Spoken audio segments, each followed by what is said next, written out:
यहाँ पे रखो, कोई दिक्कत नहीं है। उड़ान भरने के हौसले को तुमने क्यों मार दिया? कल्पना बनने का सपना देखने वाली तू अंदर ही अंदर घुटन में जी रही थी। आंखों में कई ख्वाब थे तेरे, तू भी सरिसा सोया बन जाती, यही ख्वाब थे तेरे। तू गई लेकिन जाने से पहले एक खत छोड़ गई अपने उन गुनहगारों के लिए, उनकी गुनाह की सज़ा दिलाने के लिए। आज इसी बात पर हम बात करेंगे। ये कहानी सामने आई है और इसी कहानी को बात करने के लिए हम आपके सामने बैठे हुए हैं।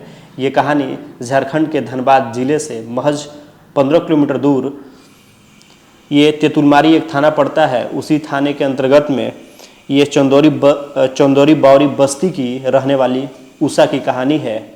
उषा को कल उसके स्कूल में एक बिंदी के लिए इतना बेइज्जत किया जाता है कि वो बेइज्जती बर्दाश्त नहीं कर पाती है। वो घर पे आके फांसी लगा लेती है। आखिर एक बिंदी पर उसके साथ क्या उस स्कूल में घटना घटती है, ये हम बाद में बात करेंगे। लेकिन उसके पहले हम बता दें कि उषा अपने परिवार में सबसे बड़ी थी। एक भाई और एक बहन और एक माँ। पिता काफ़ी पहले ही चल बसे थे उसकी माँ और उसे और उसके एक भाई और एक बहन को छोड़कर। उसकी माँ दूसरे के घरों में बर्तन मांजकर, झाड़ू पोछा लगाकर इन सब की परवरिश करती थी और उषा को धनबाद के संत जेवियर स्कूल में पढ़ाती थी। संत जेवियर स्कूल के कक्षा 10 की छात्रा थी उषा और वहीं पर वो अपनी पढ़ाई कर रही थी। लेकिन कल उषा जब स्कूल गई, अपने माथे पर एक बिंदी लगा कर गई थी, जिसके कारण उसकी शिक्षिका ने उसकी चोटी पकड़कर सबके सामने उसे पीटा और उसकी बेइज्जती की और उसके बाद उसे प्रिंसिपल के पास ले जाकर उसकी शिकायत की। जब उस शिक्षिका का मन यहाँ तक भी नहीं भरा तो उसने फ़ोन करके इसकी माँ को स्कूल में बुलाया और उषा के सामने उसकी माँ की भी बेइज्जती की, जिस बेइज्जती को वो उषा है सहन नहीं कर पाई और वहाँ से आते ही अपने आप को उसी स्कूल यूनिफॉर्म में अपने दुपट्टे से फांसी लगा ली। लेकिन फांसी लगा लेने से पहले उषा ने खत लिखा। वो खत उसके 100 में मिला था, 100 के पॉकेट में मिला था, वो स्कूल ड्रेस के पॉकेट में। उस खत में उसने लिखा था कि मैं तो जा रही हूँ, लेकिन उन शिक्षिका को आप लोग नहीं छोड़िएगा।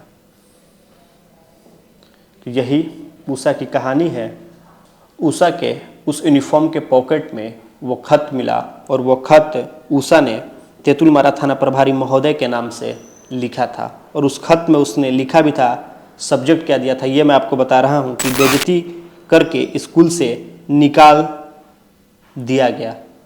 उस खत में लिखा गया था कि महाशय, सविनय निवेदन यह है कि मैं उषा कुमारी, उम्र 17 वर्ष, पिता का नाम स्वर्गीय विजय बावरी, मैं तुतुलमारी हनुमानगढ़ी की रहने वाली, मेरे पिता नहीं हैं, मैं कक्षा 10 की छात्रा हूँ। मेरी समस्या यह है कि मैं धनबाद संत जेवियर स्कूल की छात्रा हूँ। आज स्कूल में एक शिक्षिका ने मुझे सबके सामने थप्पड़ मारा, पूरे स्कूल के बच्चों के सामने मेरी बेइज्जती करके स्कूल से बाहर निकाल दिया। मैं इस बेइज्जती को नहीं सह पा रही हूँ, जिसके कारण मैं खुदकुशी कर रही हूँ। शिक्षिका का नाम सिंधु मैडम है, स्कूल के प्रधानाध्यापक का नाम RK सिंह है। मेरी खुदकुशी करने की वजह सिर्फ और सिर्फ सिंधु मैडम है। इस खत में साफ तौर पर उषा ने यह शब्द को लिखा है, अपनी कलम से उषा ने लिखा है। ठीक फांसी लगाने से पहले उषा ने इस खत को लिखा है। तो कभी जो गुरु हमें शिक्षा देते थे, कभी कभी ये गुरु इस हद तक क्यों उतर जाते हैं और क्यों इस तरीके के ठोस कदम उठा लेते हैं? क्या घर की परेशानियां उनके साथ रहती है या खुद वो किसी कारण डिप्रेस में थे? आखिर कारण क्या था? उस शिक्षिका को क्या समस्या थी उस उषा के बिंदी लगाकर स्कूल जाने से? अगर सोचिए कि अगर वो शिक्षिका उस उषा को बिंदी लगाने के लिए अगर ना मना करती, उसके लिए न उसे चोटी पकड़ कर उसे थप्पड़ मारती, तो आज उषा हम सब के बीच, आप सब के बीच जीवित रहती और जो उसके सपने थे, जिस सपनों को उसने देखा था, उस सपनों को आज वो पूरा करने के लिए मेहनत कर रही होती। लेकिन उस बेइज्जती और स्कूल से निकाल जाने के सदमे को उषा बर्दाश्त नहीं कर पाई और उसने हम सबको अलविदा कहकर जाने का मन बना लिया था। लेकिन उन गुनहगारों को उस खत के माध्यम से सज़ा तो मिली है, अरेस्ट तो हुए हैं, वो आगे की कार्रवाई हो रही है उनके ऊपर। लेकिन समाज में आप सोचिए कि अगर इस तरीके से अगर घटना होती है तो आप निराश ना हो। अगर स्कूल में बेइज्जती होती है या कुछ शिक्षक बोल दे या शिक्षिका डांट दे तो उसका गलत मतलब आप मत निकालिए, क्योंकि जीवन बहुत लंबा है और जीवन के जो आपके सपने हैं उन सपनों को पूरा और साकार करना है, ये आपकी जिम्मेवारी है। आमतौर पर यह घटना हम सबके जीवन में होती रहती है। मेरे और आपके गुरु पहले जिनसे आप पढ़ाई कर रहे होते हैं, कभी ना कभी उन्होंने डांटा है, बोला है, हर बात पे कभी ना कभी बेइज्जती भी उन्होंने की है। लेकिन बेइज्जती वो अपने लिए नहीं करते हैं, बेइज्जती वो हमारे लिए करते हैं कि हम उस बेइज्जती से एक सबक सीखें और आगे पढ़ने के लिए हमारा मन लगे।